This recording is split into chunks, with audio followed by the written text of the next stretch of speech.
Apa yang dimaksud dengan kafaru min ahli kitab dalam surah Al-Bayyinah? Bukankah ahli kitab itu memang orang-orang kafir? Ya Allah pastikan bahwasanya telah kafir ahli kitab. Innal ladzina kafaru min ahli kitab, sesungguhnya ahli kitab telah kafir. Allah pastikan, gitu kan? Karena sekarang saja buktinya ayat ini sangat dibutuhkan ya. Sekarang ada orang yang mengatakan, orang-orang liberal yang mengaku muslim, ya, gitu. Mereka mengatakan semua agama sama. Ahli kitab itu bisa masuk surga kalau berbuat kebaikan, gitu kan? Nah, ini bantahan dari ayat ini. Allah SWT mengatakan memang telah kafir ahli kitab. Mohon ceritakan tentang Ya'juj Ma'juj. Ini sudah sering saya bilang, panjang ceritanya. Sabar aja nanti ya. Akan ada ceritanya nanti pada saat kita bahas kitab Minhajul Muslim, insya Allah itu akan ada bahasan tentang beriman kepada hari kemudian. Nanti ada saya ceritakan semua tanda-tanda hari kiamat besar 10. Di antaranya Ya'juj Ma'juj. Sebagian ulama memakruhkan mendahulukan orang lain dalam beribadah. Apakah ada dalil yang kuat yang menjelaskan hal ini? Ya sudah ada jelas kaidahnya. Ya. Kaidah dalam ilmu ya, usul fikih, kawaid fiqhiyah dijelaskan tidak boleh seseorang mendahulukan orang lain dalam ibadah sementara dia belum melakukan, gitu kan? Diambil daripada firman Allah tadi, kabura maqtan indallahi an taqulu ma la taf'alun. Ya, sungguh berat di sisi Allah kalian mengucapkan, kalian menyuruh orang lain melakukan satu perbuatan sementara kalian sendiri tidak melakukannya. Ya, diambil daripada ayat itu. Tentang umat Islam yang akan terbagi menjadi 72 golongan, apakah Ustadz mempunyai referensi golongan-golongan apa saja itu? Ada buku.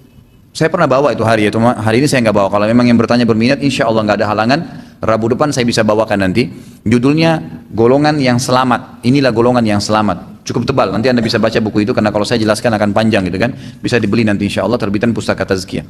Kalau tidak nunggu juga saya Rabu depan, tidak masalah. Bisa dicari di toko buku. Pokoknya terbitan Pustaka Tazkiyah judulnya Golongan yang Selamat. Ustaz, tahun 2008 saya bekerja di Saudi. Saya melaksanakan haji dengan travel haji di Riyadh. Saat mabit di Mina, pembimbing menyatakan cukup mabit di sebagian Aziziyah saja karena Mina sudah sesak dengan jemaah dari luar Saudi. Sehingga ada ulama Saudi yang mengeluarkan fatwa sah apabila bermalam di sebagian wilayah Aziziyah yang berdekatan dengan Mina. Apakah betul ada fatwa seperti ini? Sah atau tidak hajinya? Setahu saya tidak ada. Setahu saya ya, tidak ada fatwa itu. Ya, satu-satunya ya pendapat ulama tentang masalah Mina ini adalah kalau misalnya memang Mina sudah betul-betul penuh, nggak ada lagi tempat dan memang bersambung seperti saf sholat, bersambung karena memang Aziziyah ini pas di sebelah perbatasannya dengan Mina itu sebuah gunung saja, sebuah gunung gitu kan, itu bersambung memang tempatnya sudah nggak ada lagi tempat, bersambung jemaah yang sedang istirahat di Mina terus bersambung sampai ke Aziziyah, mungkin ini satu-satunya cara yang masih boleh, tapi kalau nggak boleh. Dan subhanallah orang yang mengatakan tidak ada tempat itu tidak benar. Ya, tidak benar. Saya pernah berapa kali haji pada saat masih mahasiswa di sana.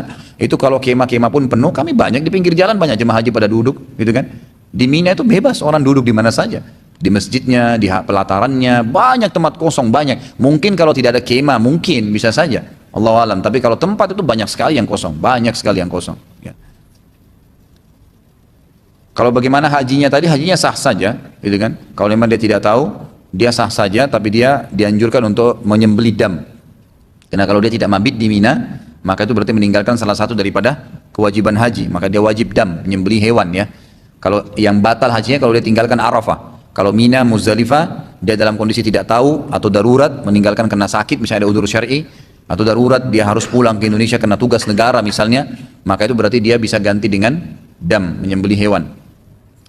Kalau kita niat beramal untuk orang lain, misal melakukan haji untuk orang yang telah meninggal, apakah kita juga mendapat pahalanya sehingga pahalanya menjadi double? Iya, dapat pahala. Jadi kan jelas kita mengerjakan satu ibadah untuk orang lain, kita bersedekah untuk orang tua kita sudah meninggal, kita juga dapat pahala sedekah itu.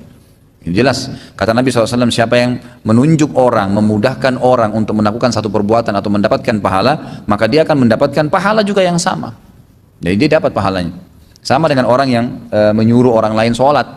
Kita sholat, dia sholat, kita dapat pahala kita, dia dapat pahala dia, tapi kita dikasih pahala seperti dia karena kita yang mengajaknya.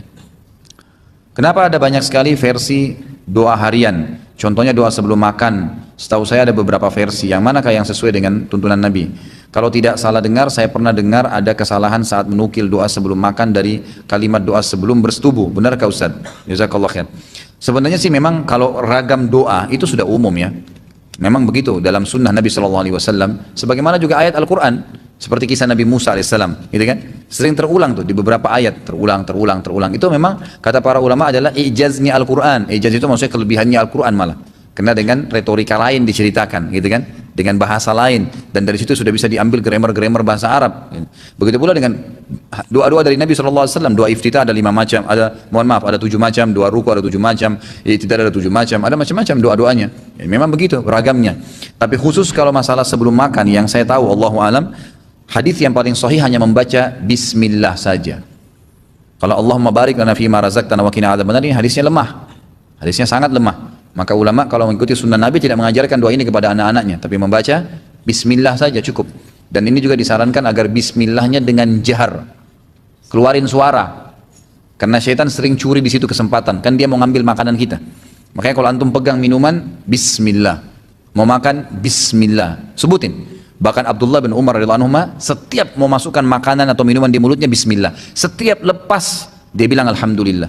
Jadi 1 gelas air bisa sampai 10 kali dia baca bismillah, bisa 10 kali alhamdulillah. Berapa banyak pahala didapatin tuh, gitu kan? Sampai seperti itu, karena memang sunnahnya membaca pada saat mau makan dan minum, gitu kan? Dalam hadis lain dikatakan siapa yang masuk ke dalam rumahnya kemudian dia memberikan salam untuk dirinya atau keluarganya, syaitan di sekitar rumahnya berkata kepada teman-temannya, tidak ada tempat nginap buat kalian malam ini. Salam itu menjadi tameng buat syaitan masuk ke dalam rumah. Dan siapa yang makan membaca bismillah, syaitan berkata lagi di sekitar rumahnya dengan teman-temannya, tidak ada makan malam untuk kalian malam ini. Jadi mereka tidak bisa mencuri itu.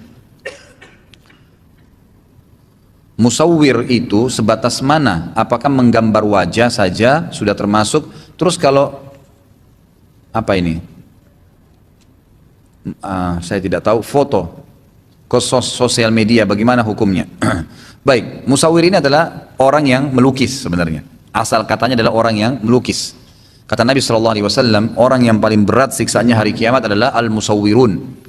Orang yang paling berat siksaan hari kiamat adalah orang yang melukis atau mengukir, gitu kan?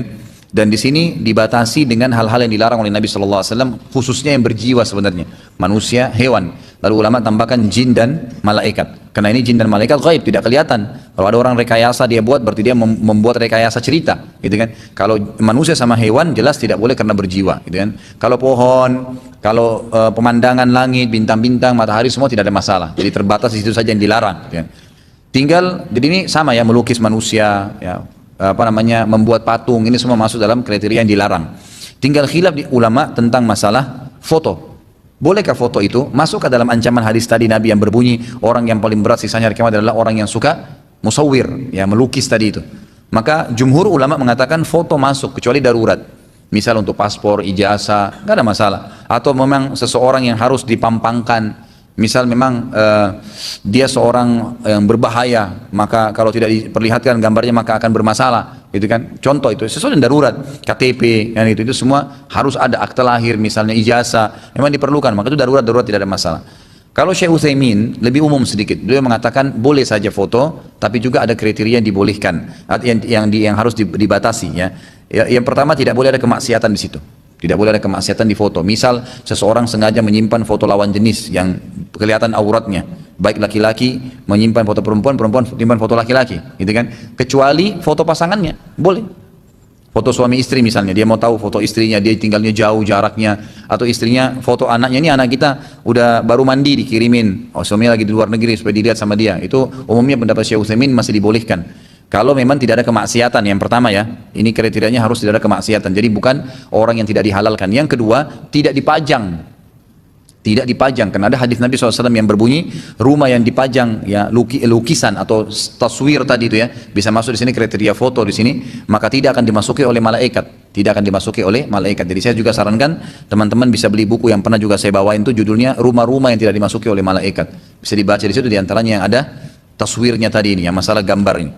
Jadi ini kriteria yang kedua, ya, tidak boleh dipajang. Kemudian yang ketiga, gitu kan, tidak berlebih-lebihan. Maksudnya berlebih-lebihan ini foto yang tidak perlu, nggak perlu. Ya, diambil sekian banyak. Ada orang subhanallah setiap ganti baju foto, gitu kan. Untuk apa enggak tahu? Mukanya tetap muka itu juga sama, gitu kan. Kulitnya tetap itu, matanya tetap itu, tidak ada yang berubah. Apa memang kalau dia foto yang ke 1000 matanya jadi tinggal satu di tengah, kan tidak. Jadi nggak perlu berlebih-lebihan. Ini ada batasannya, gitu kan. Nah, kalau memang dari pendapat Syekh Utsaimin ini masih dibuka umum oleh para ulama. Kalau fotonya darurat silahkan. Itu pun tadi kriteria tidak boleh haram, tidak boleh dipajang dan tidak berlebih-lebihan. Allahu a'lam. Riba, teman saya dengan kekurangan pengetahuannya, dia terlilit riba, kredit sepeda motor. Terus sikap saya untuk memahamkannya, bagaimana kalau sudah terlibat riba seperti itu? Apakah harus dihentikan, kembalikan motornya atau dilanjutkan? Ini Allah mengatakan dalam Al-Quran, kalau seandainya kalian terjerumus dalam riba, kemudian kalian taubat, apa kata Allah? Falakum ru'usu amwalikum la tadlimuna wa la tudlamun. Kalian boleh mengambil apa yang sudah berlalu itu, tapi jangan buka lagi pintunya. Motor terlanjur di KPR, rumah terlanjur di KPR. Kalau kita mampu lunasin, alhamdulillah. Tapi kalau tidak, ya sudah jalanin, tapi jangan buka lagi pintunya. Cuma banyak ikhwah yang tidak paham. Begini ya, coba difahamin ancamannya Allah di dosa yang kita buat, ikhwah. Tidak ada manfaatnya buat dosa itu, nggak ada manfaat yang kita dapatkan gitu. Kenikmatan yang sebentar. Riba ini kata Nabi SAW, 1 dirham riba lebih berat daripada 36 kali berzina. Berat itu, bukan hal yang ringan, kan gitu. Kemudian dalam hadis lain dikatakan riba 70 sekian tingkatan, yang paling rendahnya itu seperti seseorang berzina dengan ibunya. Berat. Ngapain harus riba? Kalau Anda bilang, Ustaz saya kalau tidak KPR, saya tidak bisa punya motor. Itu kan pendapat Anda. Siapa yang bilang? Coba gunakan iman, mulai nabung dari sekarang. Karena 100 ribu tidak bisa terkumpul tanpa 10 ribu. 1 juta tidak bisa terkumpul kecuali dengan 100 ribu. Ya kan gitu. 10 juta tidak bisa terkumpul kecuali dengan 1 juta. Artinya mulailah nabung, coba. Niat dengan baik, ya Allah mudahkan saya tabung uang saya ini. Target kita bisa nabung per hari 10 ribu, 100 ribu, 50 ribu, 30 ribu. Kali jumlah harga motor itu 10 juta, 15 juta. Kira-kira berapa lama saya harus nabung? Sabarin aja, nggak apa-apa. Sabarin aja. Kadang-kadang manusia terlalu terbawa hawa nafsu. Anda pengen sekali punya mobil mewah. Baiklah, anggap Allah sudah kasih Anda dapat mobil mewah itu. Kadang-kadang anggaplah dengan cash, Masya Allah, rezekinya. Ya. Cash aja, ya, tidak usah kita bicara kredit. Pada saat Anda dapat, Anda bangga. Seminggu kemudian, sebulan kemudian, tahun depan keluar model baru. Oh, punya saya tahun 2013, sudah ada mobil 2014. Terbawa hawa nafsu, nggak selesai-selesai itu kalau nafsu mau diikutin. Kan gitu. Padahal sebenarnya nanti juga ada saatnya kok. Nanti juga ada saatnya, nggak ada masalah. Bedanya antara orang yang naik mobil angkut dengan mobil pribadi itu memang kemasannya, tapi tujuannya sama-sama naik mobil. Bahkan mobil umum itu ada supirnya, mobil pribadi belum tentu kadang-kadang pakai supir, gitu kan. Jadi kemasannya boleh mengejar, tapi jangan sampai kita kejar dalam kondisi kita berbuat maksiat kepada Allah, ikhwan. Sabarlah, ya, nikmatin proses hidup ini. Ya. Haramkah penghasilan yang diperoleh jika sewaktu masuk kerja tersebut dengan cara menyuap? Contohnya waktu daftar CPNS. Jadi melihat itu haram atau tidak dilihat dari kelayakan Anda. Itu dulu pertama. Kalau seseorang itu masuk melamar di sebuah perusahaan kerja, dia tidak layak di situ, tidak ada skillnya, bukan orang yang punya hak di situlah, gitu kan? Lalu dia bayar sehingga lolos, ini namanya sogok. Sogokannya haram, pendapatannya haram. Kita lihat kasus yang lain. Saya mau kerja di satu perusahaan, anggaplah tadi ini, mau jadi CPNS tadi ini. Baiklah, saya layak memang, saya punya ijazah, saya punya skill, tapi karena persaingan banyak, dan memang kalau tidak bayar tidak bisa lolos. Padahal sebenarnya saya berhak untuk itu. Ada orang misalnya dia tes, memang dia bagus, dia jawab semua, tapi ditahan oleh panitia sengaja supaya dia bayar. Lalu dia bayar untuk lolos, ini bukan sogo, ikhwan. Ini bukan sogo, karena kita berhak di situ. Saya punya barang datang dari luar negeri, tahan sama bea cukai. Bea cukai minta 1, 2, 3, 4, 5 syaratnya, saya penuhin. Semua saya kasih syarat-syaratnya. Lalu ditahan juga. Alasannya karena minta duit, saya kasih duit. Sogo kah itu? Bukan sogo ini. Karena itu hak saya. Mereka tahan. Sogo itu yang kita berikan sementara kita tidak punya hak di situ. Tanah ini bukan punya saya bayar pengacara supaya jadi hak saya. Nah itu sogo namanya. Karena sogo kan itu membayar ya sebagian harta yang menyebabkan hak orang lain jadi milik kita. Itu namanya sogokan. Jadi perlu difahamin ya, kalau Anda layak di sini dan memang tidak bisa kecuali dengan cara itu, maka itu berarti tidak ada masalah. Tapi kalau Anda tidak layak, berarti haram semuanya nih. Haram sogokannya dan haram pendapatannya. Otomatis itu. Sebagai suami, apa yang harus dilakukan sikap suami tersebut jika istrinya seperti tersebut di atas, yaitu istrinya melakukan itu sebelum mereka menikah. Sudah saya jelaskan tadi. Tinggal lihat keadaannya. Kalau keadaannya dia tidak layak, minta saja keluar dan insya Allah menjadi ibu rumah tangga di rumah jauh lebih baik. Apakah boleh kita datang ke tempat duka orang non-muslim? Tidak boleh mutlak. Semua yang berhubungan dengan ibadah non-muslim tidak boleh dihadiri. Nggak boleh. Tidak boleh ucapin selamat Natal. Tidak boleh mengunjungi kalau dia lagi kematian. Itu ritual. Boleh menjenguk kalau sakit boleh. Membantu orang susah boleh. Bertetangga boleh. Bisnis sama non-muslim boleh. Silaturahim dengan keluarga non-muslim yang memang belum masuk Islam boleh. Bakti dengan orang tua non-muslim boleh. Tapi tidak boleh pada hal-hal yang berbau ibadahnya. Nggak boleh. Termasuk ibadah adalah pada saat mereka syukuran, mereka natalan, mereka juga menghadapi kematian. Jadi nggak boleh. Tunjukkan prinsip, memang ini maaf agama saya larang. Tapi yang lain kita boleh kerjakan, yang dibolehkan dalam agama. Ketika azan, apakah boleh kita sholat sunnah atau membaca Al-Quran atau ngobrol? Sholat sunnah memang malah dianjurkan. Kalau azan ya, lagi azan boleh saja, nggak ada masalah. Tapi dianjurkan oleh para ulama agar tidak kehilangan pahala mendengarkan azan dan menjawab muadzin, maka dianjurkan dia tunggu dulu. Tapi sahkah sholat sunnahnya kalau dia lagi sholat sementara azan? Sah saja. Cuma dia rugi kan? Karena kata Nabi SAW, kalau kalian dengarkan muadzin, ucapkan apa yang diucapkan oleh muadzin itu. Kan kita dianjurkan ya. Dalam hadis lain juga dikatakan siapa yang membaca asyhadu an la ilaha illallah wahdahu la syarika lahu wa asyhadu anna muhammadan abduhu wa rasuluh. Pada saat dia dengarkan azan, dia tambah lagi setelah 2 kalimat syahadat, raditu billahi rabba wa bi muhammadir rasula wa bil islami dina. Ridha Allah, kemudian Nabi Muhammad SAW baru Islam, gitu kan? Kalau zikir pagi kan dibalik ya. Raditu billahi rabba wa bil islami dina wa bi muhammadin SAW nabiyyan wa rasula. Tapi Nabi Muhammadnya di tengah-tengah. Asyhadu an la ilaha illallah wahdahu la syarika lahu wa asyhadu anna muhammadan abduhu wa rasuluh, raditu billahi rabba wa bi muhammadir rasula wa bil islami dina. Diampuni dosanya yang telah lalu. Ya, Anda sholat sunnah gimana cara bacanya? Jadi makanya diucapin dulu muadzin. Tapi sahkah sholatnya? Sah. Kalau ngobrol juga sama, boleh saja, nggak apa-apa. Asal dia bisa menjawab muadzin, ya boleh saja. Itu nggak ada masalah, nggak ada yang melarang. Membaca Al-Quran, tapi saya sarankan fokus aja dengar. Fokus dengar, itu juga ada pahala. Apakah membiarkan orang lain tanpa menyebut atau memberitahu namanya termasuk ghibah? Kalau tadi saya sudah katakan ada kriteria yang dibolehkan. Ya? Jadi keluar daripada ini nggak boleh, nggak usah. Untuk apa? Nggak usah sibukkan diri dengan aibnya orang lain, nggak ada manfaatnya. Ustaz, saya mau beli buku, adakah? Buku apa ini yang mau dibeli? Kalau pas judulnya ada mungkin ada saja. Ustaz, apa itu takwil mimpi? Takwil mimpi itu takwil berarti menafsirkan mimpi. Nah ini kalau mimpi tidak boleh sembarangan disampaikan ya, harus kepada ahlinya. Memang sedangkan di kalangan ulama saja tidak semuanya orang boleh diceritakan mimpi. Dan mimpi ini ada 2 macam, ada hilm, ada ru'yah. Hilm itu dari syaitan dan ru'yah itu dari Allah Subhanahu wa taala. Kata Nabi SAW dalam hadis Bukhari, ya, ru'yah itu ru'yah shadiqah, mimpi yang benar bagi orang beriman adalah salah satu dari cabang-cabang kemukjizatan kenabian yang tersisa. Misal kita mau haji mimpi lihat Ka'bah, gitu kan?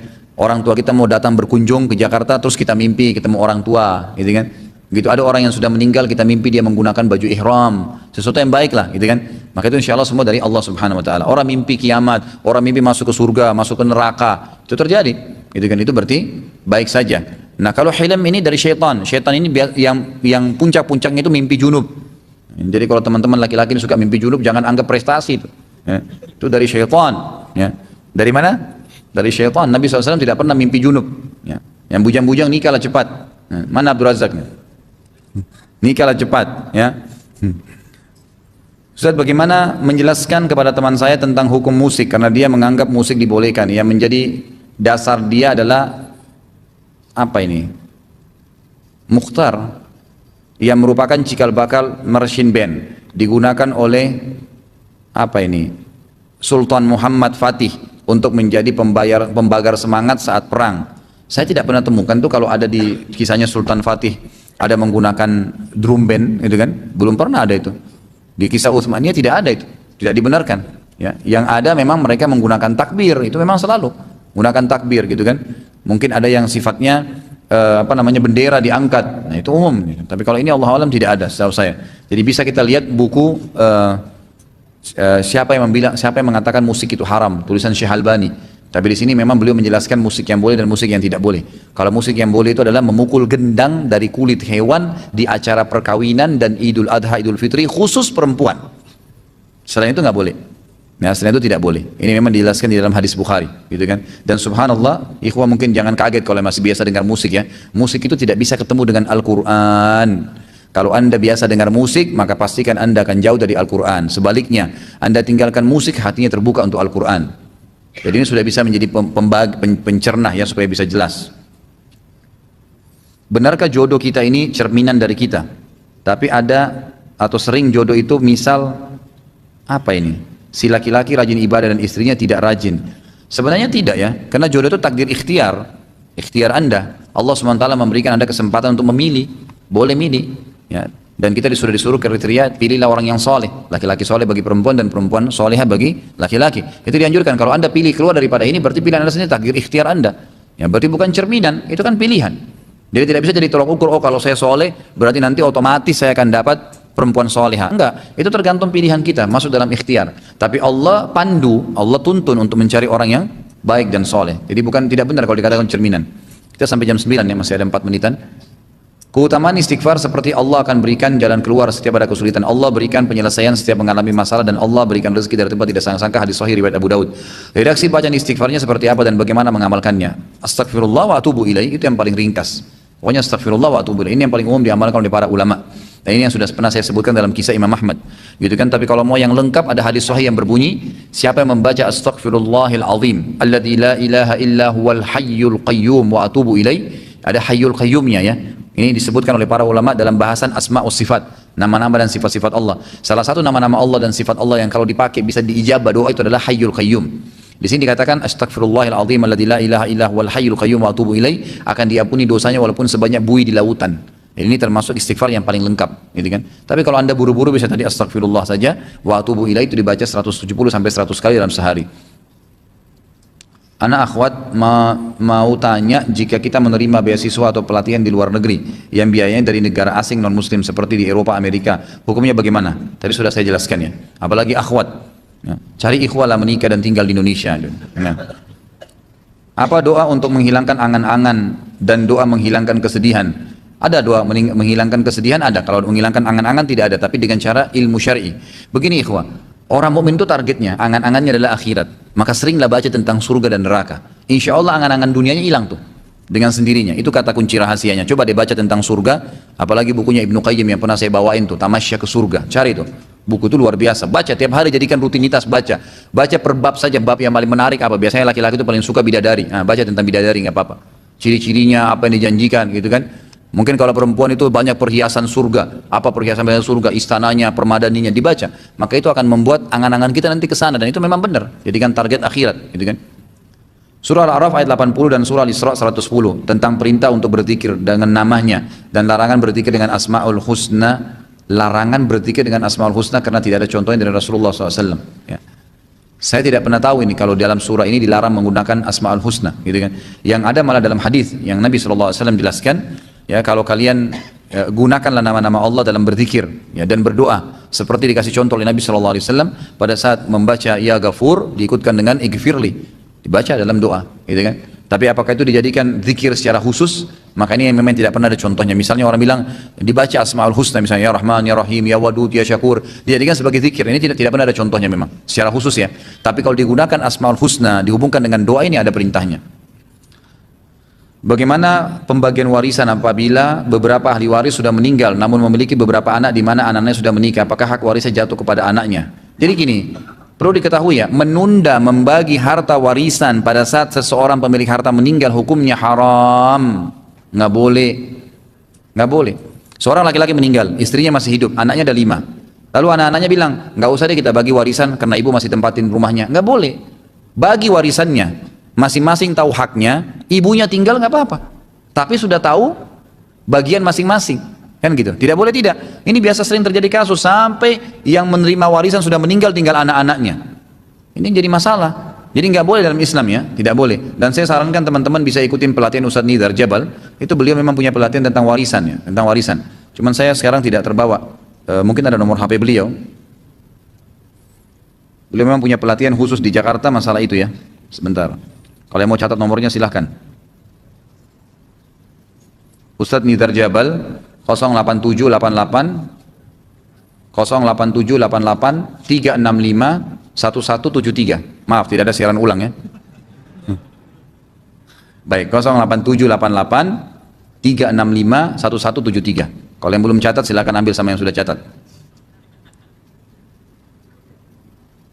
Di sini dikatakan apa? Ahli waris meninggal memiliki beberapa anak. Baik. Pertanyaan lain, saya pernah, jadi memang jatuh ke anaknya ya, kalau memang si fulan, misalnya tadi dia meninggal, lalu belum dibagi warisannya, lalu kemudian dia punya 5 anak, punya hak waris masing-masing. Karena kelamaan tidak dibagi, maka salah satu anaknya meninggal dunia. Apakah hak warisnya jatuh kepada anaknya si fulan yang sudah mati? Jawabannya iya. Karena memang dia memiliki hak waris kan, memiliki hak waris. Pertanyaan lain, saya pernah mendengar bahwa Rasulullah SAW pernah bersabda bahwa kelak akan datang pejuang yang membawa panji Islam dari timur. Apakah hadisnya sahih Ustaz? Sahih, ya ada hadis sahih memang, yang akan membawa panji berwarna hitam gitu kan. Makanya sekarang banyak orang-orang yang coba membawa panji hitam dengan alasan itulah masuk dalam hadis. Padahal sebenarnya kebanyakan mereka jauh dari sunnah Nabi SAW. Ini lebih rajih pendapatnya adalah pada saat Imam Mahdi keluar nanti. Imam Mahdi keluar dari Madinah, setelah Dajjal keluar, maka akan ada panji hitam yang dibawa dari Madinah, bendera hitam ya, yang dibawa dari kota Madinah. Apakah perempuan tidak bisa mendapatkan keutamaan pahala 25 kali lipat dan dinaikkan 20 derajat sholat berjamaah di masjid, sedangkan lebih utama sholat perempuan ada di rumahnya? Apakah terbatas pada perempuan yang sudah menikah? Bagaimana dengan perempuan yang belum menikah? Bagaimanakah utama sholat di rumah bersama dengan masjid? Tetap dia dapat. Jadi begini perbandingannya, sholat sendiri perempuan di rumah lebih afdal ya daripada dia sholat sendiri di masjid, gitu kan? Sholat berjamaah perempuan di rumah lebih afdal daripada dia sholat berjamaah di masjid. Jadi pertemukan begitu ya. Kalau dia sholat sendiri di masjid di rumahnya lebih afdal daripada dia sholat sendiri di rumahnya. Kalau dia sholat berjamaah di rumahnya lebih afdal daripada dia berjamaah di masjid. Pertanyaan, bolehkah perempuan ke masjid? Boleh, nggak masalah. Sabda Nabi SAW dalam hadis sahih riwayat Imam Ahmad, la tamna'u ima Allahin masajid. Jangan kalian larang hamba-hamba Allah perempuan untuk ke masjid. Boleh ke masjid, nggak ada masalah. Silakan saja, tapi tetap lebih afdal di rumah. Jadi boleh mendapatkan fadilah 25 kali lipat, 27 derajat boleh. Tanpa ke masjid pun bisa dapat kalau perempuan dengan cara berjamaah di rumah. Makanya ajaklah ya pembantu, teman, kerabat, siapa saja usahakan tetap berjamaah. Kalau tidak ada boleh berjamaah ke masjid. Saya ingin beasiswa, saya menginginkan beasiswa ke luar negeri. Apakah apa ibadah yang dapat saya lakukan selain tahajud dan istikharah? Apakah sholat hajat itu ada? Setahu saya tidak ada sholat hajat dan hadisnya lemah, tidak dipakai oleh para ulama. Jadi yang ada adalah sholat istikharah, dan istikharah itu sebenarnya sudah sama ya, meminta petunjuk agar hajat kita itu diberikan atau ditunjukkan yang terbaik oleh Allah. A atau B, berangkat atau tidak, menikah atau tidak, ya, dan seterusnya. Jadi selain ini ya Anda berdoa kepada Allah Subhanahu Wa Taala. Silakan Anda berdoa. Cuman yang saya ingin titik beratkan masalah keluar negerinya. Coba ya, ini saya bermusyawarah ya, memberikan jalan ide-ide gitu ya. Kalau misalnya Anda tidak keluar negeri itu, kira-kira apa yang kurang dari Anda? Misal ya, ini cuma pemikiran saja. Apalagi kalau yang Anda akan datangi negeri kafir. Anda harus merenungi baik-baik penanya ini hadis Nabi SAW. Ana bari'un mimman asya baina adhuril musyrikin. Saya berlepas tangan dari orang-orang yang sengaja hidup di tengah-tengah orang musyrik. Kata para ulama hadis, ini orang muslim yang tidak ada hajat darurat, sengaja pergi tinggal di tengah-tengah kaum musyrikin, orang-orang kafir. Makanya dianjurkan untuk tidak dilakukan. Pertama, terganggu dari sisi sholat. Kedua, dari sisi makanan. Ketiga, tradisi. Keempat, cuaca. Banyak sekali. Dan umumnya ini ya, tidak khusus penanya ini, umumnya teman-teman kita muslimin ini mau keluar negeri, apalagi ke negara-negara non muslim, hanya karena gengsi. Hanya karena di Australia, di Amerika turun salju. Emang ada apa dengan salju Bapak Ibu sekalian? Kalau butuh salju, ambil es batu, blender jadi es. Tahukah Anda kalau salju sedang turun, mobil nggak bisa jalan? Susah, harus pakai baju tebal. Saya bukan melarang tinggal di luar negeri ya, boleh. Karena materi kita ini didengar oleh seluruh dunia. Ada teman-teman kita muslimin dari Indonesia yang kemarin hubungi saya dari Perancis, ada yang hubungin saya dari Jerman, ada yang sampai undang saya dari Australia gara-gara dengar ceramah yang kita sedang sampaikan dan diangkat di YouTube atau dianggap di-upload di web saya sehingga mereka tahu itu. Saya bukan melarang mereka tinggal, bukan, tapi saya memberikan ide. Kalau tidak ada sesuatu yang darurat, maka tinggallah di negara Islam. Kan itu. Jauh lebih baik. Sisi makanan. Kata para ulama, siapapun yang Allah mudahkan lahir di sebuah tempat, kayak kita ini semua lahir di Indonesia. Karena Islam tidak melihat ini turunan Arab, ini turunan bule, ini turunan Afrika, ini turunan Melayu. Nggak ada dalam Islam ini negara saya. Saya muslim, dimanapun buminya Allah saya hidup.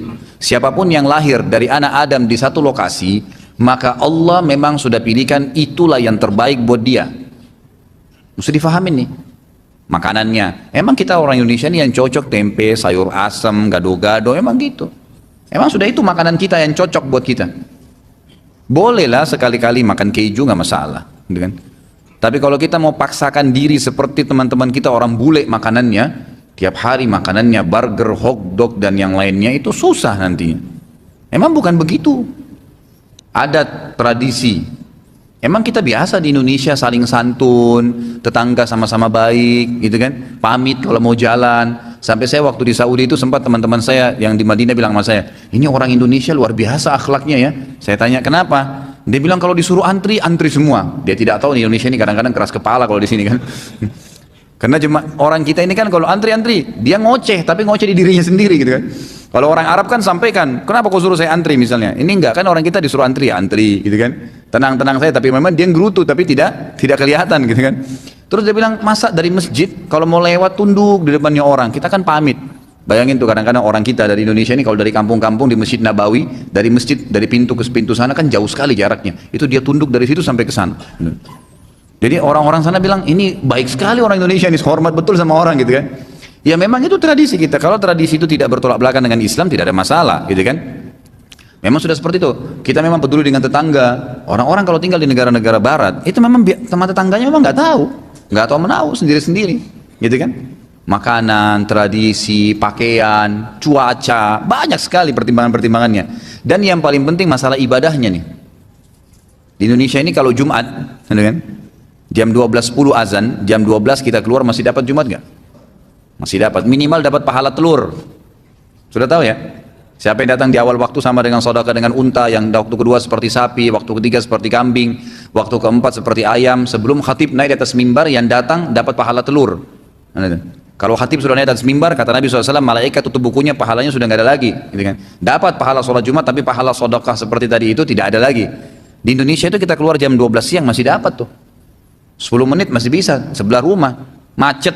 Sering saya tekankan jemaah-jemaah saya, ya. Macet, baik. Kalau macet gimana Ustaz? Sholat saya di Indonesia ini alhamdulillah kelebihannya gang demi gang ada musola, ada masjid. Tinggal mampir, sholat dulu baru jalan, gitu kan? Kalau di negara-negara sana ada beberapa yang saya sudah datangin, susah cari masjid, jauh, susah. Masjidnya pun kemarin saya di Australia itu nggak boleh ada suara azan keluar, nggak boleh. Jadi di dalam dikekang suaranya. Di Indonesia masya Allah mik sama mik berantem, gitu kan? Sana azan, sini azan, sana qomat. Luar biasa itu. Kita bisa lihat orang Islam di kiri kanan kita, makanan-makanan kita semua makanan-makanan yang insya Allah dijamin halal. Sekali lagi, saya bukan menghardik teman-teman tinggal di luar negeri, tidak. Mungkin ada orang muslim lahir memang dasarnya di negara-negara muslim, memang dasarnya lahir di situ. Memang dia besar di situ. Atau memang ada kebetulan orang muslim bertugas negara, atau memang mungkin dia pernah pergi belajar, kemudian dia Allah bukain rezeki di sana, kemudian dia tinggal, ya itu haknya dialah. Tapi jangan ini diumumkan, jangan ini semua muslim digituin, nggak bisa. Jadi coba Anda, coba muhasabah, introspeksi diri dulu. Kalau memang negara yang Anda mau pergi ini tidak mengganggu akidah Anda, silahkan.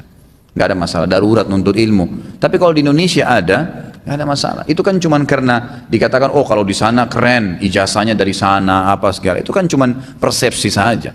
Emang ijazah mau diapain? Ijazah saya, ya semenjak saya tamat dari Madinah, kemudian saya lanjutin pasca sarjana, sekarang di lemari ditaruh. Selesai, oh iya dulu saya punya ijazah ini, udah selesai. Nanti darurat perlu difotokopi sekali-sekali, simpan ditaruh. Itu yang orang banggain tuh, apa yang mau dibanggain? Selembar kertas, gitu kan? Nggak ada sesuatu yang istimewa. Apakah orang kalau tidak punya ijazah, kemudian tidak ada rezekinya? Saya ingin tanya coba, nah jemaah sekalian, tetap ada rezekinya ya. Salah kalau ada orang mematok rezeki itu datang dengan ijazah, keliru itu. Karena dari zaman Nabi Adam alaihissalam sampai baru berapa ratus tahun yang lalu saja ini ceritanya, itu baru ada istilah ijazah. Sebelumnya nggak ada. Orang belajar melantai, belajar dari temannya, dari orang tuanya, nggak ada ijazah khusus gitu. Mereka hidup tuh miliaran orang, makan, minum, tidur, menikah, punya keturunan, bahagia, sakit, sehat. Memang begitu sunnatullah. Jangan kurung diri Anda di bingkai yang Anda buat sendiri. Saya kalau tidak tamat jadi sarjana saya nggak bisa makan. Siapa yang bilang?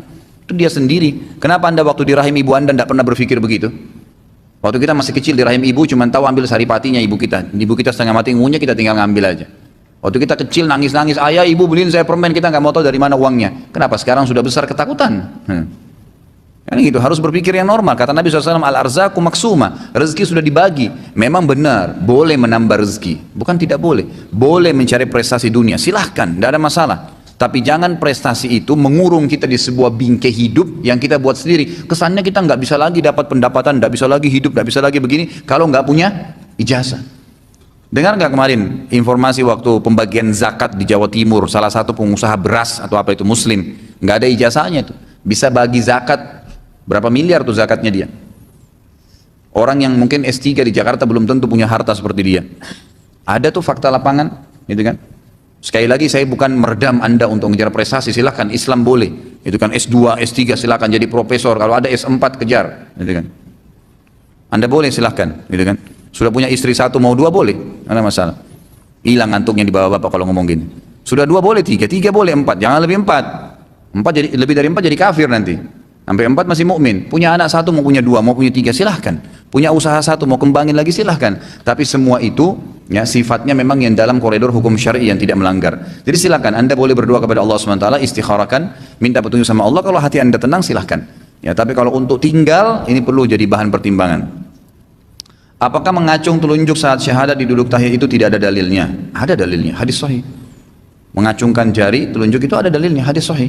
Di mana Nabi SAW kata para sahabat mengangkat telunjuk beliau SAW pada saat tahiyat, gitu kan. Cuma khilaf di antara ulama, apakah diangkat pada saat tasyahudnya, pada saat asyhadu an la ilaha illallah atau dari awal.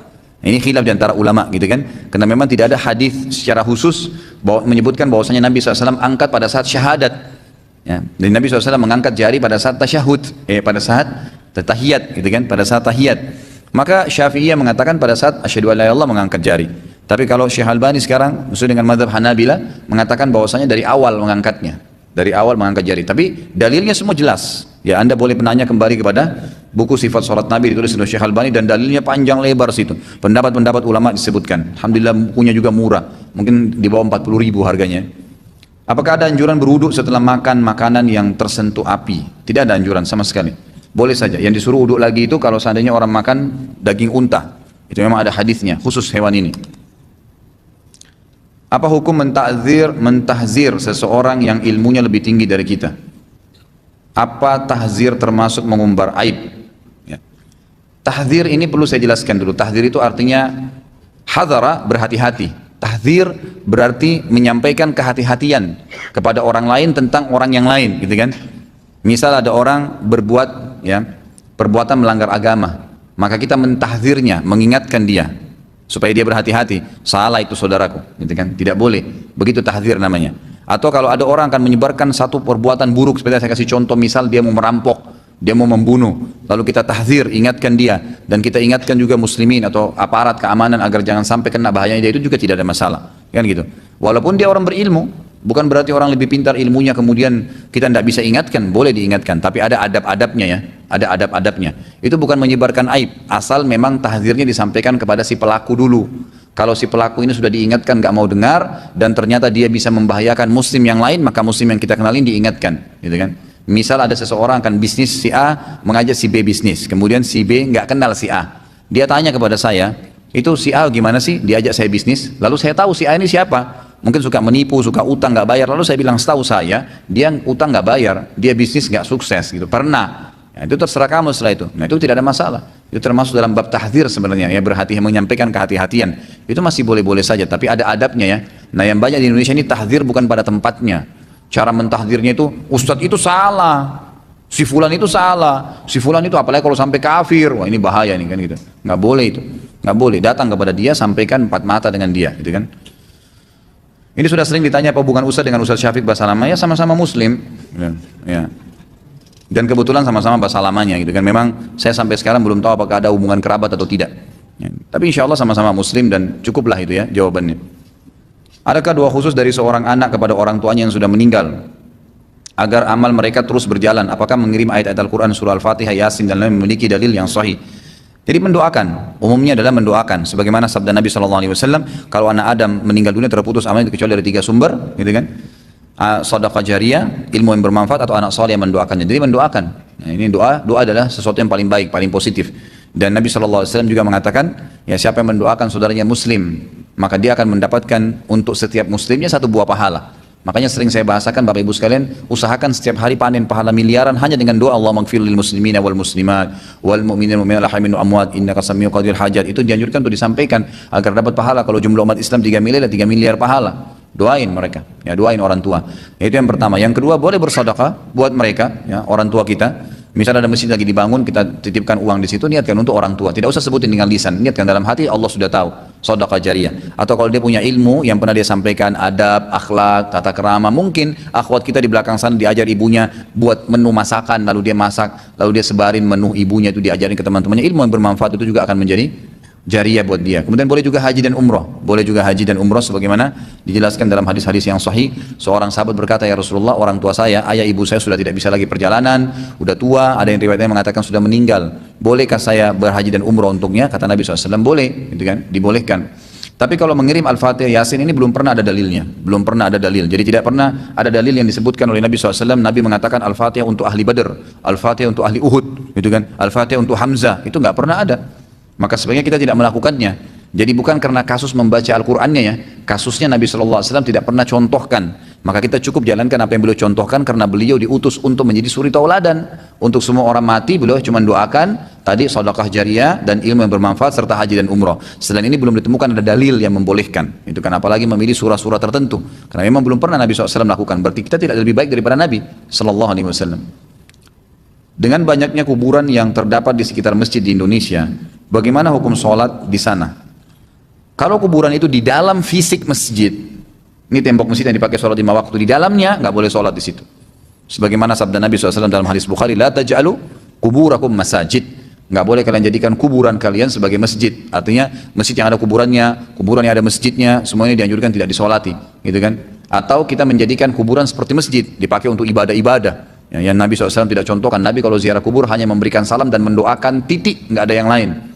Tidak ada siram tanaman, air, tidak ada bawa bunga, nggak ada membaca Al-Quran. Memang tidak ada dari Nabi SAW. Maka wahai muslimin, ikutlah kiai dan guru kita Muhammad SAW. Kenapa harus nambah-nambah gitu?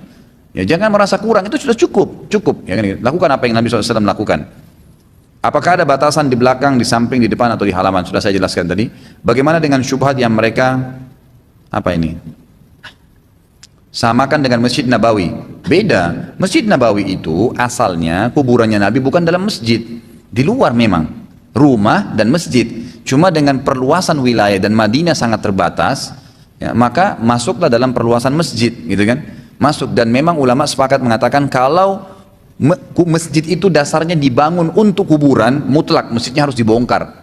Sekali lagi ya, kuburan dibangun khusus, masjid dibangun khusus untuk kuburan, seperti kuburannya Khomeini itu di Iran. Kuburan, terus masjidnya dibangun karena kuburan itu. Nah ini mutlak nggak boleh, masjidnya harus dibongkar, karena dasarnya niatnya bukan karena Allah, tapi karena kuburan. Nah kalau seandainya masjid dibangun duluan lalu kuburan didatangkan, kuburannya yang dibongkar, gitu kan? Kuburannya yang dipindahin, seperti itulah gambarannya. Cuma kejadian yang terjadi di kuburan Nabi SAW agak berbeda, gitu kan?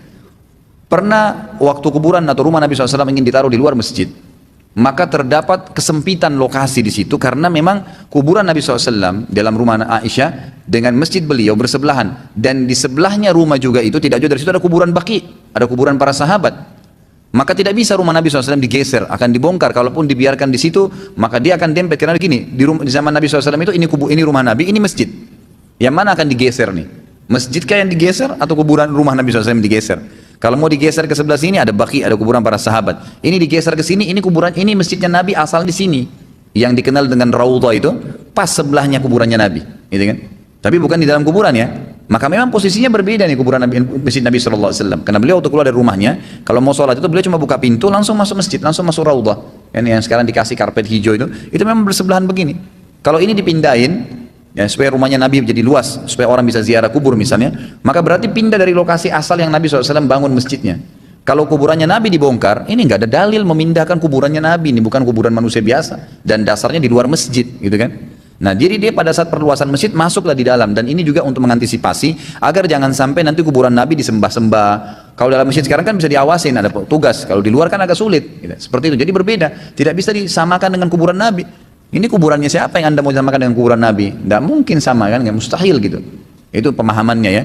Jadi ini seorang Nabi berbeda, dan nanti akan terjadi fitnah yang lebih besar gitu. Kalau seseorang mempunyai utang pada kita tapi dia tidak mau membayarnya pada kita walaupun dia sudah mampu untuk membayarnya, apa sebaiknya kita lakukan? Tagih. Kalau dia tidak mau sudah serahkan kepada Allah, tapi dia sendiri itu mendapatkan dosa yang besar. Ya, sebagaimana sabda Nabi SAW, matlul ghani zulm. Nanti akan ada bahasan tuh, dosa besar setelahnya nanti. Itu akan ada orang yang mampu tapi sengaja tidak mau bayar utangnya, maka itu termasuk kezaliman, dosa besar. Allah SWT akan hukum dia, dan Allah akan punya cara mengembalikan uang Anda nantinya. Dan Anda boleh menagih ya, boleh menagih. Yang penting tidak melakukan hal-hal yang melanggar agama. Bolehkah kita menasihati teman-teman yang lain untuk tidak mau kasih utang sama dia dengan alasan kita katakan sama orang bahwasanya dia orangnya zalim dan tidak mau? Kalau Anda ditanya oleh orang memang, ya silahkan. Tapi kalau Anda sebarkan sendiri, buat iklan, ya, buat di Facebook, si fulan tidak bayar utang saya, itu nggak boleh. Nyebarin aib itu yang kita bahas tadi, nggak usah lah. Dan gitu. Seorang muslim itu kalau hilang darinya sesuatu, ikhwas sekalian, uang jatuh, HP hilang, apa sajalah, ya, maka kita bermuhasabah. Caranya begini kata ulama, mungkin HP itu ada uang haramnya, mungkin dompet itu ada uang haramnya. Ya mudah-mudahan ya Allah gantikanlah yang halal. Karena kadang-kadang kata ulama kalau Allah mau seorang hamba yang patuh kepadanya, itu kan selamat dari harta yang haram untuk dia makan, Allah sengaja hilangkan dengan caranya. Kita baru terima duit ternyata uang haram, dompetnya semua jatuh, dicuri orang, tergeletak, ya sudahlah. Mungkin ada uang haramnya, selesai, terima takdirnya Allah subhanahu wa ta'ala. Kata Nabi SAW, Allah subhanahu wa ta'ala berfirman, tidak ada seorang hambaku pun yang aku uji dengan sebuah cobaan lalu dia bersyukur, dia malah mengatakan Alhamdulillah. Lagi ada cobaan datang dia bersyukur, kecuali ya aku akan ampuni dosa-dosanya, ya, atau kama qala Nabi SAW. Mohon penjelasan mengenai murabahah dan musyarakah dalam proses pinjam meminjam. Kalau setahu saya ya, sebatas ilmu saya, tidak ada namanya murabahah dalam pinjam meminjam, kecuali pinjamnya ini ya itu sifatnya memang investasi, dan ini tidak dinamakan pinjam sebenarnya ya. Murabahah itu diambil dari kata-kata ribah yang berarti untung, dan tidak boleh dalam Islam utang piutang diambil keuntungan darinya, tidak boleh. Ya bukan utang namanya, yang boleh investasi. Anda aja orang, nih saya mau buka usaha ini, saya nggak punya modal, mau ikut nggak? Nanti saya kasih saham sekian persen, boleh. Tapi kalau kita utangkan orang 10 ribu atau 1 juta, kemudian kita katakan kamu harus kembalikan 10%-nya, atau kamu harus kembalikan 1.100.000, itu tidak boleh, riba, nggak boleh. Jadi utang piutang setahu saya ya, sebatas ketahuan saya itu tidak ada murabahah dalam utang piutang. Dan musyarakah sama juga, musyarakah itu partisipasi, bisnis partner. Setahu saya ini tidak dikenal dengan utang piutang, tapi memang bisnis. Anda ajak teman Anda untuk bisnis, baru namanya musyarakah. Musyarakah itu satu sama yang lain saling partisipasi. Ada dalam ilmu fikih kita namanya musyarakah mal bil badan, harta, yang satu punya harta, yang satu punya tenaga, boleh, gitu kan, saling bantu membantu, ini punya tenaga, ini punya skill, yang ini punya uang, disatuin, itu nggak ada masalah, tinggal sepakat persentase tertentu. Bila kita meminjam uang di bank syariah dengan jaminan deposit yang ada, namun di awal akad pinjam meminjam dinyatakan secara jelas nominal cicilan tiap bulannya dengan jumlah yang tetap, dan kita sebagai peminjam tidak keberatan dengan nominal cicilan tersebut. Namun jika dikalkulasikan secara keseluruhan cicilan tersebut jika dibayarkan hingga selesai ada kelebihan dari jumlah uang yang dipinjamkan. Apakah hal tersebut diperbolehkan? Terkait hal tersebut dirasakan tidak memberatkan si peminjam. Jadi di sini bukan masalah Anda setuju atau tidak setuju, tapi masalahnya haram atau tidak, gitu kan? Saya pinjam uang dari seseorang 1 juta, orang itu kasih syarat kembalikan 1.100.000 ya. Saya bilang iya nggak apa-apa deh. Apakah halal? Tidak halal, karena dasarnya itu haram dalam agama. Walaupun Anda ridho, karena kasus hutang piutang tidak boleh berbunga, nggak boleh. Kalau yang Anda maksudkan adalah ini kita masuk ke satu perbankan syariah, kemudian memang dia meminjamkan modal, memasukkan modal, seperti orang yang musyarakah tadi. Saya tetap mengatakan saya tidak setuju dengan kata-kata meminjamkan nih, tapi yang setuju adalah memang dia invest, bank syariah investasi di usaha Anda. Dia minta misalnya siupnya, TDP-nya, segala surat-surat perusahaan, kemudian laporan keuangan kita kasih. Berarti kan dia mau invest, nanti dia invest sekian, gitu kan? Maka akan disepakati keuntungan dan kerugian ditanggung bersama. Nah itu yang boleh dalam Islam. Tapi kalau di sini perbankan syariahnya tidak mau tahu misalnya Anda bisnis apa, untung atau rugi, pokoknya harus kembali modal yang dia pinjamkan, ini sama saja riba, gitu kan? Jadi tidak usah. Ada seorang non-muslim, dia tidak percaya dengan agama apapun, tapi dia lebih percaya kata-kata ayahnya yang berkelakuan baik, tapi dia mengerti apa itu dosa dan tidak pernah melakukan jahat. Dan dia bertanya kepada orang Islam, apa di masjid ada Tuhan? Bagaimana pendapat Ustaz tentang di atas? Tentu, dari mana dia bisa tahu ini baik atau tidak? Dari ayahnya kan? Tanya ayahnya. Ayahnya tahu ini baik dan buruk dari mana? Pasti tetap ujung-ujungnya itu akan lari kepada wahyu. Karena seseorang manusia, sosok siapapun, tidak pernah bisa tahu ini baik atau buruk kecuali tuntunan wahyu. Kan gitu. Kita tahu dari mana nih? Oh ini makan babi itu tidak baik misalnya. Jadi Allah subhanahu wa ta'ala memberikan panduan kepada manusia, baik itu sensor di tubuhnya atau dengan ilmu pengetahuan. Misal, Allah turunkan wahyu menyampaikan ini makanan haram ya, kita harus makan yang halal dan thayyib, baik dan berkualitas. Berarti ayam halal, tapi pada saat sudah rusak, sudah hilang thayyibnya, nggak boleh lagi dimakan, gitu kan? Agama menuntun seperti itu. Nah, tidak mungkin orang, diikuti juga dengan sensor tubuhnya. Kita kalau lagi meriang, gitu kan? Allah berikan sensor, kita nggak mau kena air dingin. Dari mana itu? Itu dari Allah SWT pencipta, Allah kasih itu, Allah SWT yang kasih itu, gitu kan? Jadi kalau masalah dia tidak percaya Tuhan, kemudian dia bisa tahu kebaikan, itu dia tidak sadari kebaikan itu sebenarnya dari Allah SWT. Dari mana semua ini? Dari Allah Subhanahu Wa Taala. Siapa yang menciptakan langit dan bumi? Siapa yang menciptakan manusia? Siapa yang menciptakan pohon-pohon? Tidak ada kecuali satu Tuhan, Allah Subhanahu Wa Taala. Orang Nasrani pun, ya ini kan dikatakan tadi ada seorang non Muslim, tidak disebutkan agamanya. Baik. Itu dia tidak beragama, dia tidak beragama, dia mengikuti kebaikan yang dilakukan ayahnya. Ayahnya pasti punya panduan, tidak mungkin tidak. Baik buruknya itu diikuti dari panduan wahyu. Kalau kita telusuri ujung-ujungnya pasti kembali kepada wahyu. Kalau ditanya apakah di masjid ada Tuhan, ya kita jawab, Tuhan itu bukan di masjid. Tuhan kita di atas langit. Allah SWT mengatakan, "Tsumma stawa 'alal arsy." Gitu kan? Di atas langit lah Allah Subhanahu wa taala. Ini jawaban sederhananya. Tuhan ada di mana? Tuhan ada di langit, gitu kan? Kenapa Tuhan tidak kelihatan? Karena Tuhan terlalu besar. Allah SWT terlalu besar. Allah itu akbar, maha besar dan tidak akan kelihatan dengan panca indera manusia. Dan kami meyakini itu. Namanya iman. Iman itu meyakini sesuatu yang tidak kelihatan dengan panca indera, gitu kan? Bukti-buktinya cukup banyak. Ya, banyak sekali bukti Allah SWT ada, gitu kan? Dari mana penciptaan, dari mana adanya langit, dari mana adanya bumi, dan kata para ulama ringkasnya di kitab Minhajul Muslim, Syekh Abu Bakar Jazair punya petunjuk yang baik sekali secara dalil akal. Beliau mengatakan banyaknya manusia yang beriman tentang adanya Tuhan Allah, diutusnya 124 ribu nabi, adanya banyak dai-dai dan ulama yang mengingatkan manusia tentang wujudnya Allah, itu menandakan memang Allah itu ada. Dan dari 7,3 miliar manusia jumlahnya sekarang di seluruh dunia, itu 6,3 miliar semua orang beriman kepada Allah, Yahudi, Nasrani dan Muslim, gitu kan? Itu mereka orang-orang yang yakin ada Tuhan namanya Allah, cuman ada kemusyrikan, ada penolakan terhadap nabi-nabi yang datang setelah nabi mereka, gitu kan? Jadi cuman 1 miliar saja dari 7,3 miliar itu yang tidak beriman kepada Allah atau bergabung agama-agama lain, ya, orang Hindu, orang Buddha, ateis, gitu kan? Jadi sebenarnya secara akal pun lebih banyak memang orang yang beriman, dan tidak mungkin orang sebanyak itu semuanya dusta dan salah. Itu kalau mau secara akal, gitu kan? Dan kata para ulama, belum pernah ada yang mengaku sebagai Tuhan yang menciptakan langit dan bumi kecuali Allah. Dan Allah sudah tekankan dalam kitab Al-Quran, ada Namrud, ada Fir'aun, raja-raja yang sudah menguasai dunia mengaku sebagai Tuhan, toh mati juga ujung-ujungnya. Dan Allah ceritakan kisah mereka, bagaimana pada saat mereka menolak, Allah utus kepada mereka rasul-rasul, dan mereka mau membunuh rasul. Ya, Namrud mau ingin bunuh Ibrahim, Fir'aun ingin bunuh Musa, maka Allah bunuh, musnahkan mereka. Dan itu jelas sekali dalam kisah Al-Quran, gitu kan? Jadi seperti itu gambarannya. Ada seorang perempuan, dia sudah berkerudung, tetapi ke bawahnya masih memakai celana yang membentuk tubuhnya. Dia sudah diberi nasihat, tapi katanya belum siap. Bagaimana menurut Ustaz, apakah dia tetap berdosa? Berdosa, gitu kan? Berdosa. Yang jadi masalah, dia masih belum meyakini bahwasanya agama ini tuntunan hidup. Ibnu Taimiyah rahimahullah, beliau pernah pagi-pagi duduk dari pagi subuh sampai terbit matahari, sampai waktu syuruk. Cari pahala haji umroh, ya, sebagaimana sabda Nabi SAW, siapa yang sholat subuh berjamaah lalu duduk sampai terbit matahari, berzikir kepada Allah, bermajelis ilmu atau membaca Al-Quran, kemudian dia sholat 2 rakaat setelah terbit matahari, maka pahalanya sama dengan haji dan umroh, sempurna, gitu kan? Beliau tiap hari duduk begitu. Muridnya pernah datang mengatakan, "Wahai imam, kenapa anda duduk begini?" Kata beliau, ini orang yang sudah punya iman dalam hati. Dia bilang, "Ini adalah sarapan saya, ini makanan saya. Bagaimana saya bisa hidup kalau tanpa makan?"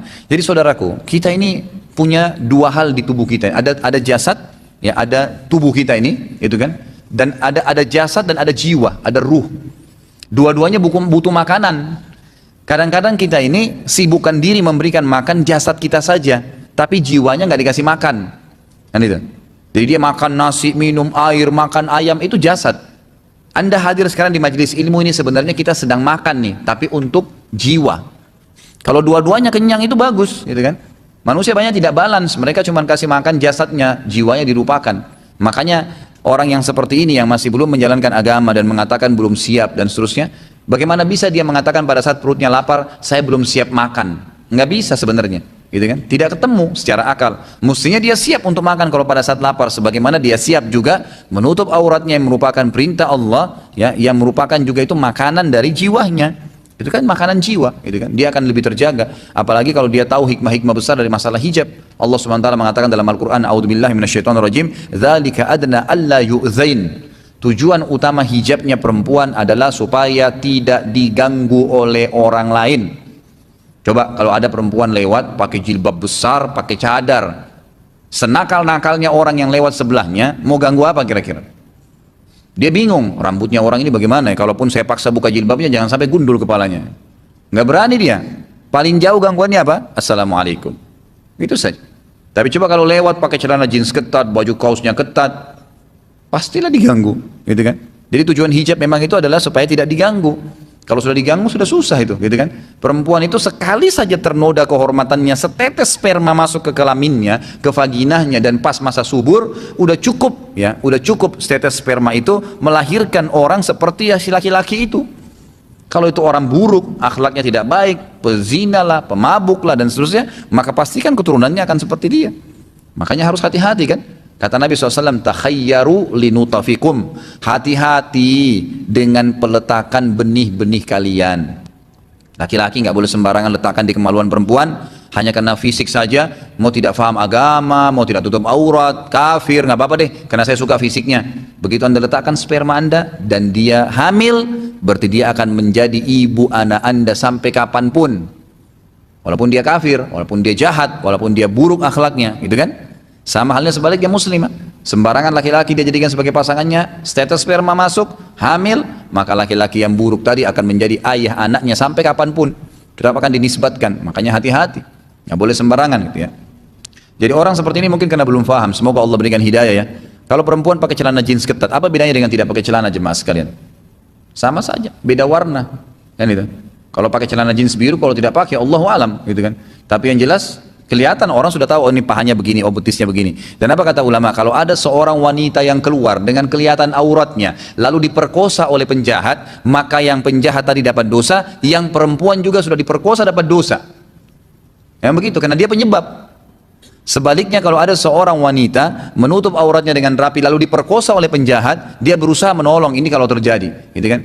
Maka yang memerkosa berdosa, yang diperkosa dapat pahala, karena mempertahankan kehormatannya, bukan dia penyebabnya.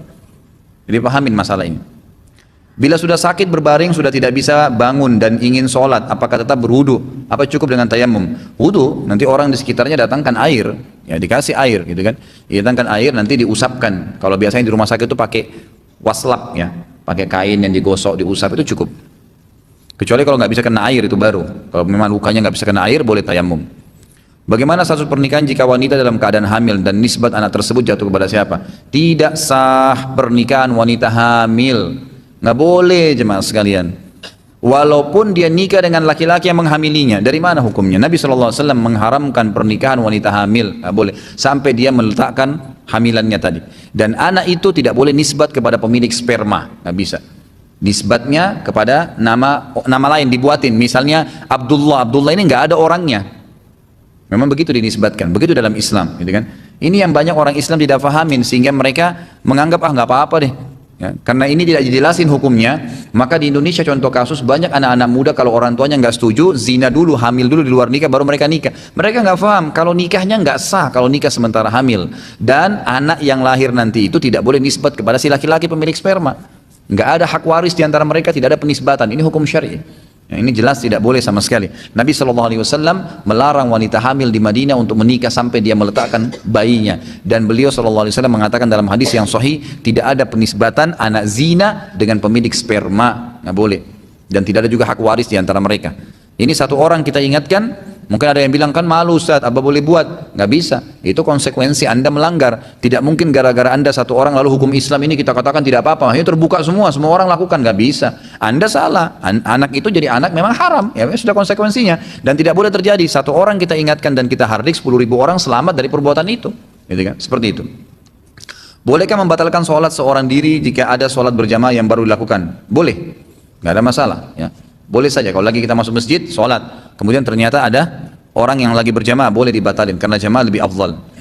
Jika dalam satu masjid terdapat dua imam berjamaah, yang dimana salah satu tidak sengaja memulai sholat berjamaah, bolehkah jamaah terakhir membatalkan sholatnya dan bergabung ke jamaah yang lebih awal? Ini sudah umum pendapat ulama, memang seharusnya begitu. Karena Nabi SAW mengatakan, atau melarang ada dua imam dalam satu masjid. Gak boleh ada dua imam ya. Jadi tolong Bapak Ibu sekalian digarisbawahi masalah ini. Anda masuk masjid, lihat dulu sekitarnya. Kalau kita sudah masbuk ya, sudah lewat jemaah pertama, sudah selesai. Cari kalau sudah tidak ada yang berjamaah, baru Anda boleh sholat bentuk jamaah. Kalau ada maka tidak boleh. Bahkan jumhur ulama sepakat mengatakan kalau seseorang terlambat masuk ke sebuah masjid, sudah bubar jemaah pertama, kemudian dia tidak temukan ada yang menemani dia sholat jamaah, dan dia temukan ada satu jamaah yang sedang sholat sunnah ba'diyah, dia boleh menepuk pundaknya dengan niat sholat wajib dan berjamaah sama itu orang. Boleh. Dan dia yang jadi imam tetap sholat sunnah. Nggak ada masalah. Ini disebutkan dalam hadis Bukhari, bahwasanya ada seorang sahabat terlambat masuk ke masjid.